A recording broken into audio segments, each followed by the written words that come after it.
The bunkhouse in Missoula always smelled like stale coffee and chainsaw oil, a place where we felt invincible. We were smokejumpers, the elite, the guys who fell from the sky to fight hell with nothing but shovels and grit. Bigfoot was nothing more than a hazing ritual for us, a spooky story to tell the greenhorns so they wouldn't wander off to pee at night. We'd howl at the moon after a few beers and laugh until our sides hurt, mocking the idea that anything could hide from us in these woods. We thought we had mapped every acre, that satellites saw everything, and that secrets didn't exist in the modern world. But the old guard, the men with leather skin and knees ruined by 100 hard landings, they never joined in the laughter.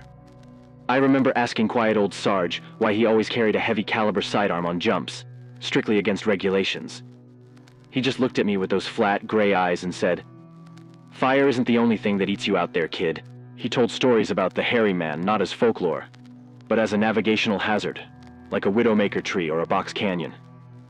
We rolled our eyes, convinced the carbon monoxide and isolation had finally cooked their brains. It's hard to explain the true scale of the Bitterroots to someone who's never been deeper than a public hiking trail. You jump into sectors where human boots haven't touched the ground in 50 years. Valleys so deep the sun only hits the bottom for an hour a day. It's a primal sort of quiet. A silence that feels heavy and watchful, where the map contours don't quite match the terrain under your feet. Out there, the radio signal is a ghost, and you realize how small you are compared to the millions of acres of timber. It's the kind of place where a species could live for 1,000 years and never be seen if it didn't want to be. The season of '98 was brutal, with dry lightning striking the ridges like the devil was throwing darts at a map. We got the call for a remote drop in Sector 4, a jagged scar of wilderness that looked angry even from the plane window. My partner Miller was pumped, slapping my helmet and yelling about the hazard pay over the roar of the engines. I felt a strange knot in my stomach, though. A cold, heavy dread that had nothing to do with the jump. It felt like walking into a room where an argument had just ended. A tension hanging in the thin mountain air. We hit the silk and drifted down, the canopy rushing up to meet us. But something was wrong before we even cut away our chutes. Usually a forest is a noisy place. Wind in the needles, squirrels chattering, birds calling warnings about the intruders. But this drop zone was dead silent. Not a chirp, not a rustle. Absolute stillness like a vacuum. Even the crickets had packed up and left. It wasn't just the fire pushing them out. Animals panic and run from smoke. But this felt different. It felt like they were hiding, hunkered down in terror of something that wasn't the flames. We gathered our gear, digging fire lines and checking the wind, trying to ignore the feeling of eyes boring into our backs from the dense tree line. I found a footprint near a creek bed while filling our bladders. It was washed out, but it was too wide for a bear and too long for a man. I brushed it over with my boot, telling myself it was just a trick of the mud and shadow, terrified to admit what it looked like. Then the wind shifted hard from the north, carrying a scent that wasn't just pine smoke, but a wet, musky animal reek. And then the fire exploded. The fire started behaving in a way that defied every textbook I'd ever studied in training, moving with a predatory intelligence. Usually a fire breathes, inhaling and exhaling with the wind, following the topography in a predictable path of least resistance. But this beast woke up angry, cutting against the prevailing winds like it had a mind of its own and a grudge to settle. The relative humidity dropped to single digits in minutes, sucking the moisture out of the air until my skin felt like parchment. We were digging line on the south ridge when the smoke column suddenly collapsed, banking down the canyon walls. It wasn't just spreading anymore, it was flanking us, circling around to cut off our only escape route. Then came the sound, a low-frequency rumble that vibrated in the marrow of my bones, louder than a freight train parking on my chest. It wasn't the crackle of brush anymore. It was the roar of 100-year-old trees exploding, the sap inside boiling instantly and shattering the trunks like shrapnel. The sky turned a bruised purple color, day turning into twilight as the smoke blocked out the sun completely. Miller was shouting something at me, screaming into his radio, but the roar swallowed his voice, leaving us communicating with frantic hand signals. We watched a spot fire jump a quarter mile in a second, landing directly behind us, sealing the door. We abandoned the heavy tools, the Pulaskis, the chainsaws, dropping them right there in the dirt to run for our lives. The protocol is to head for the black, the already burned area. But the fire was crowning, leaping from treetop to treetop faster than an Olympic sprinter. We were pushed back into a box canyon, a dead end with sheer granite walls rising 300 feet on three sides, trapping us against the stone. The heat became a physical weight, pressing down on us, stealing the oxygen right out of our lungs before we could even inhale. It felt like the mountain itself was closing a fist around us, squeezing tight. I checked my radio again, screaming Mayday into the mic, but all I got back was the screaming static of thermal interference. The air was so thick with ash it was like breathing through a wool blanket, clogging my nose and throat with hot, gray grit. My eyes were streaming tears, stinging so bad I could barely keep them open, turning the world into a blur of orange and black. Panic is a cold thing in a hot place. It settles in your gut when you realize the math doesn't add up anymore. We had nowhere to go, and the wall of flame was marching toward us, consuming everything in its path with a hunger that felt personal. Through the swirling gray curtain, I started seeing shapes that my brain refused to process, shadows moving inside the inferno. You hear about fire fatigue, about guys hallucinating demons or phantom crews in the flames when the carbon monoxide poisoning sets in. I saw a tree toppling toward us, huge and burning, but then it stopped falling, suspended in midair for a heartbeat. It defied gravity, caught by something massive that was obscured by the smoke and the heat distortion. Miller grabbed my shoulder, his grip bruising, pointing into the heart of the fire with a shaking hand. The silhouette didn't dissolve like a hallucination. It solidified, stepping forward out of the kill zone where nothing should be alive. It was upright, broad as a boulder, and it was moving against the wind, pushing through the burning brush without flinching. For a second, I thought it was a grizzly on its hind legs, driven mad by the pain, charging us in a blind fury. But bears don't have that stride, that deliberate, heavy cadence of something that owns the ground it walks on. The fire was roaring behind it, framing it in a halo of destruction, and it was coming straight for us. The heat hit us like a physical blow, a solid wall of thermal energy that punched the breath right out of my chest.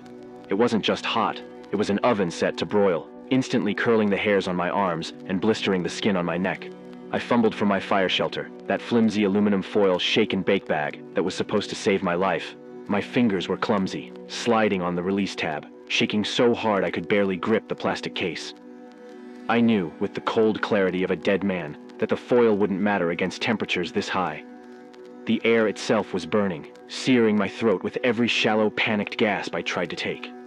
I dropped to my knees, dragging Miller down with me, trying to get under the layer of superheated gas floating at head level. That's when the wall of orange fire in front of us parted, disturbed by something massive moving through it. My brain tried to reject what I was seeing, screaming that it was just a snag, a burning tree falling toward us. But trees don't pause. Trees don't shift their weight and adjust their footing on loose shale. The shape was towering, easily 8 feet tall, a mountain of muscle wreathed in smoke and flying sparks. It blocked out the firelight, casting a long, terrifying shadow that fell directly over us. "Bear!" Miller screamed, his voice cracking, terrified that we were about to be mauled before we burned. But I've seen grizzlies stand up. They look tapered, heavy at the bottom and narrow at the shoulders, wobbling to keep balance. This thing was built like a linebacker carved out of granite, with shoulders so wide they looked impossible. It didn't have a snout. The face was flat, heavy-browed, and terrifyingly human in its geometry. It walked with a fluid, bipedal stride, stepping over burning logs with an eerie grace that no animal possesses. It wasn't panicked, and it wasn't attacking. It was navigating. It stopped 10 feet from us, looming over our huddled forms like a judgment from God himself. I looked up, expecting to see the red, feral eyes of a monster, or the blank stare of a killer. Instead, I saw eyes that were rich, dark brown, and shockingly intelligent, reflecting the flames dancing around us. There was no malice there, no predatory hunger, just a frantic, calculating assessment of the situation. It looked from us to the approaching firewall, then back to us, making a decision in a split second. It was the look a veteran sergeant gives a rookie, exasperated, urgent, and commanding.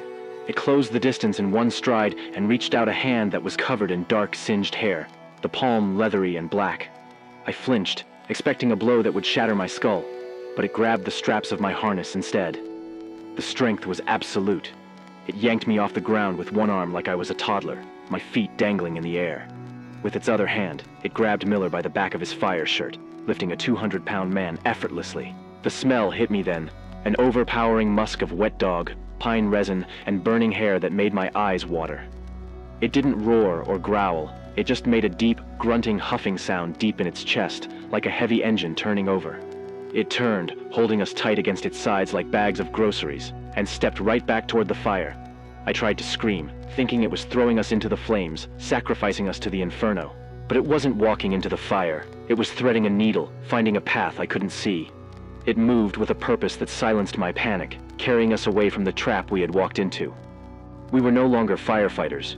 We were cargo, and this thing was the only engine leaving the station. I was dangling against its chest, staring right into the coarse dark hair that covered its torso like a suit of armor. The heat radiating off the creature was almost as intense as the fire surrounding us, a furnace of biological energy powering those massive muscles. I could feel the thudding of its heart against my own ribs, a slow, powerful rhythm that seemed completely at odds with the chaos of the firestorm. Its grip on my harness straps was ironclad, yet there was a shocking precision to it. It wasn't crushing my chest, just holding me secure. I realized with a jolt of vertigo that I wasn't fighting a monster. I was being rescued by one. I managed to crane my neck up, looking past the singed hair of its chin to see its face clearly for the first time in the flickering orange light. It wasn't the mask of a beast. The skin was a deep, leathery charcoal color, covered in a sheen of sweat and ash. The nose was broad and flat against the skull, the jawline heavy and covered in stubble that looked like wire. But it was the mouth that got me. It was set in a grim line of determination, teeth gritted in exertion, looking terrifyingly human. It didn't look like a wild animal fleeing in panic. It looked like a veteran firefighter working a problem. The eyes were the part that shattered my reality completely, haunting my nightmares for every year that followed. They weren't the reflective, glowing orbs of a deer or a mountain lion caught in headlights. They had whites. They had irises. They were deep brown, focused, and filled with an intelligence that was undeniable and piercing. It glanced down at me for a split second, and I didn't see hunger or aggression. I saw reassurance. It was the same look my squad leader gave me during my first jump, a look that said, "Stay quiet. I've got this." It was communicating too, though not in any language I had ever heard spoken in the civilized world. A low, vibrating rumble emanated from its chest, a rhythmic, guttural muttering that sounded like hoo-ah, hoo-ah over and over. It wasn't a growl. It sounded like it was pacing its breathing, or maybe keeping itself calm amidst the inferno. The sound resonated through my own body, vibrating my teeth, a physical force of sound that drowned out the crackle of the flames. I stopped struggling then, my survival instinct telling me that this creature was the only thing keeping me from turning into ash. We moved through the burning timber with a speed and agility that shouldn't have been possible for something of that size. It didn't stumble over deadfall or slip on the loose shale. It knew exactly where to place its massive feet. It used its shoulders to smash through burning brush, shielding me and Miller from the worst of the heat and the branches. I watched embers rain down on its unprotected skin, sizzling as they hit, and it barely flinched, just ducking its head and powering forward. It was absorbing the pain to keep us safe, acting as a living shield between us and the fire. Then, as abruptly as it had grabbed us, the creature skid to a halt in a small clearing near the canyon floor. It wasn't a natural clearing. The ground here had been violently disturbed, ripped open down to the mineral soil. I looked down and saw a trench, deep and wide, carved into the earth with a precision that looked almost military. This wasn't a random hole. It was a fire break, positioned perfectly to halt the ground fire's advance. The Bigfoot shifted its grip, looking from the hole to the wall of fire approaching us, and I realized what it wanted us to do. The creature didn't gently lower us. It practically threw us into the dirt, a desperate heave to get us below the grade level. I hit the bottom of the trench hard, the breath knocked out of me, my face pressed into the damp, cool mineral soil. This wasn't a natural ravine or an erosion ditch. The walls were sheer and clawed, the earth piled high on the windward side. I could see the furrow marks in the clay, deep gouges where massive fingers had scooped out tons of earth in a frenzy. It was a textbook fire shelter, dug with a frantic speed and an engineering instinct that rivaled any bulldozer crew I'd ever worked with. Miller landed next to me, scrambling to curl into the fetal position, pulling his knees to his chest and covering his head. The trench was tight, barely wide enough for two grown men, smelling of fresh worms and ancient roots. Above us, the sky had turned a violent, churning black, lit only by the embers swirling like angry hornets. The heat was descending now, a physical weight pressing down, signaling that the main fire front was seconds away from overrun. I looked up, expecting the creature to jump in with us, to squeeze into the safety of the earth it had excavated. But it didn't climb in. It did something that stopped my heart, and made me question every instinct I had about survival. It dropped to its knees at the edge of the trench, looking down at us one last time with those soulful, terrified eyes. Then, it laid its massive body directly over the opening, sealing us inside the earth like a living lid. Darkness slammed down instantly, absolute and suffocating, broken only by the slivers of orange light leaking through its fur. It was using its own flesh and bone as a shield, placing itself between us and the hell that was about to consume the ridge. The roar of the fire passed directly overhead a moment later, a deafening vibration that shook the ground against my chest. I could feel the heat radiating through the creature, a stifling, humid warmth as its body temperature spiked from the external inferno. Above me, I heard it make a sound that I will never forget. A high-pitched, whistling scream of agony that was cut short by a grunt of effort. Its muscles went rigid against the back of my fire shirt, hard as iron, locking in place to keep the seal tight. It was being cooked alive, inches from my face, absorbing the thermal pulse that would have boiled our blood. I lay there in the dark, tears streaming down my face, mixing with the grit and the ash, listening to the creature die for us. I could hear its heart hammering against its ribs, a slow, heavy thump, thump, thump that sounded like a drum deep underwater. Every time a heavy pocket of fire rolled over us, the creature would flinch, a massive spasm that shook dirt loose from the trench walls. But it never moved. It never pulled away to save itself or run for cooler air. It stayed anchored there, a guardian of flesh and blood, holding the line against the apocalypse.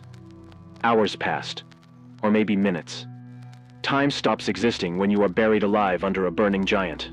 The roar eventually faded to a crackle, and the intense, searing heat began to mellow into a dull, suffocating warmth. The rigid tension in the creature's muscles slowly relaxed, its weight becoming heavier, pressing me further into the dirt. The heavy, labored breathing that had filled the small space slowed down, grew shallow, and then stopped altogether. Silence returned to the mountain, a dead, heavy quiet that felt like a tomb.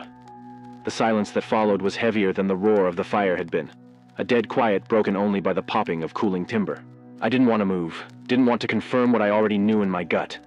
But the air in the trench was getting stale. Miller and I pushed up together, straining against the massive, inert weight that pinned us to the earth. It took everything we had to shift the creature's bulk just enough to slide out from underneath it. We crawled out into a gray world, the forest reduced to black sticks and white ash, blinking in the harsh, unfiltered morning light. We stood up, coughing up black phlegm, and looked down at our savior lying face down in the dirt. The damage to its back was catastrophic, a map of sacrifice burned into flesh and fur that turned my stomach. The thick hair on its dorsal side was gone, replaced by charred skin that had absorbed the thermal radiation meant for us. It looked smaller in death, deflated, like a fallen king who had lost his crown but kept his dignity. I reached out and touched its shoulder, the skin still radiating fever heat, whispering a thank you that felt woefully inadequate. "Look," Miller croaked, his voice a ruined rasp, pointing at the way the creature was positioned. It hadn't just laid flat. It was curled slightly, its massive arms tucked underneath its chest in a tight embrace. It was the fetal position of something trying to protect its core, or holding on to something precious. Rigor hadn't set in yet, but the limbs were heavy, dead weight that resisted when we tried to pull the arm back. I needed to see its face, needed to close those human eyes if they were still open, so I pulled harder. The massive arm flopped aside, revealing a pocket of untouched space against the creature's chest, insulated by muscle and fur.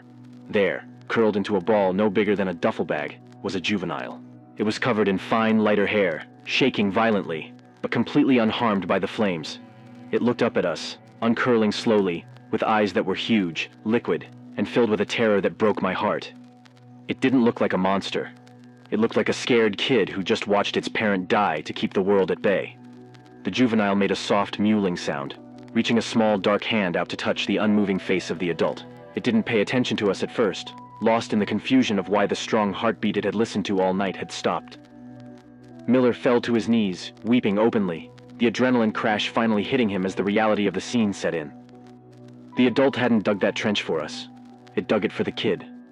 We were just lucky hitchhikers, collateral survivors in a desperate bid to save the next generation. For a long moment, it was just the three of us, two smoke jumpers and a grieving Sasquatch, alone in the ruin of the wilderness. The juvenile looked at me then, its gaze locking onto mine with a startling level of recognition and shared trauma. It didn't run. It didn't bare its teeth. It just huddled closer to the body, accepting us as part of this tragedy. Then, cutting through the sacred silence, came the thwup thwup thwup of rotor blades in the distance. But it wasn't the rescue bird we expected. The sound was heavy, military, and coming in fast. The helicopter that crested the ridge wasn't the friendly red and white of the Forest Service or the yellow of a medevac.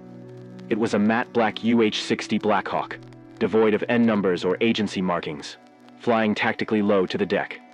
It didn't circle to check for hazards. It flared hard and touched down in the ash, kicking up a blinding gray cloud that stung our eyes. Before the skids even settled, the doors slid open and men poured out like oil spilling from a drum. They weren't wearing fire gear.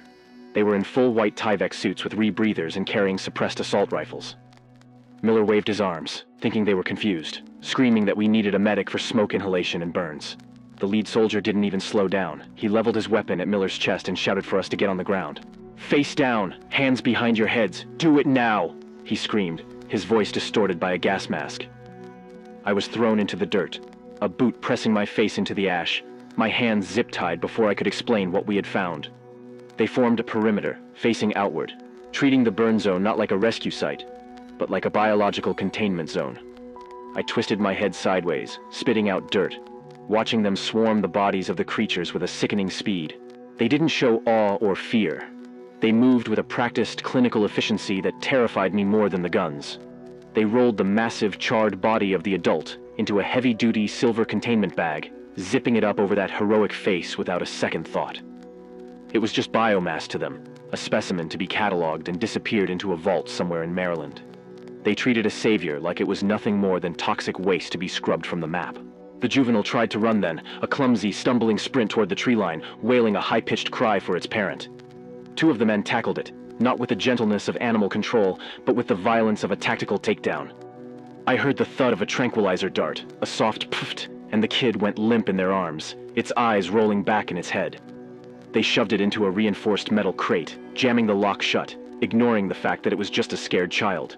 I shouted at them to be careful, that it had just survived a fire.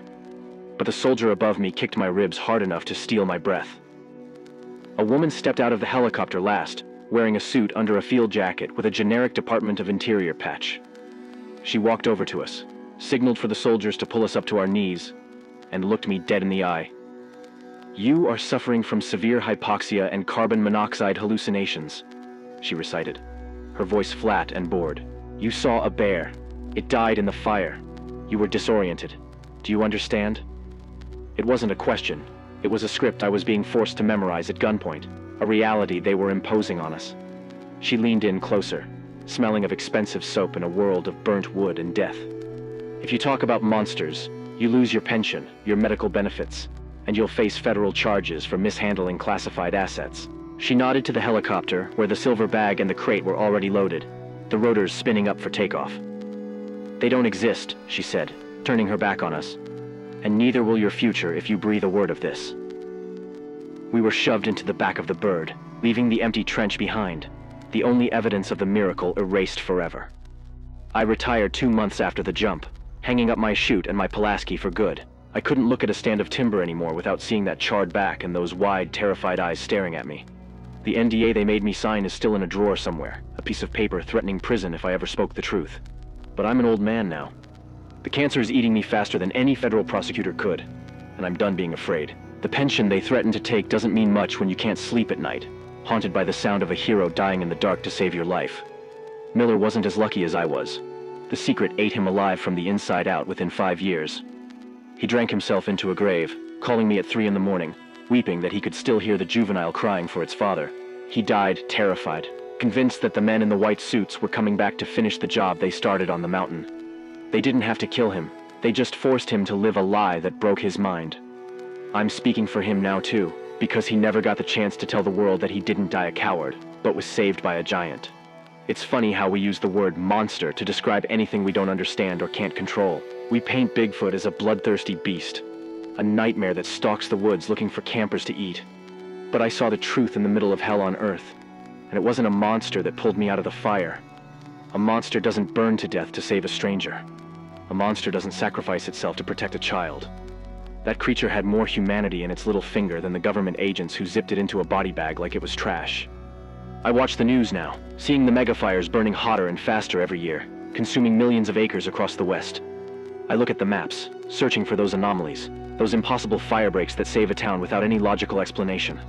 I wonder if there are any of them left out there, or if we finally burned them all out of their hiding spots.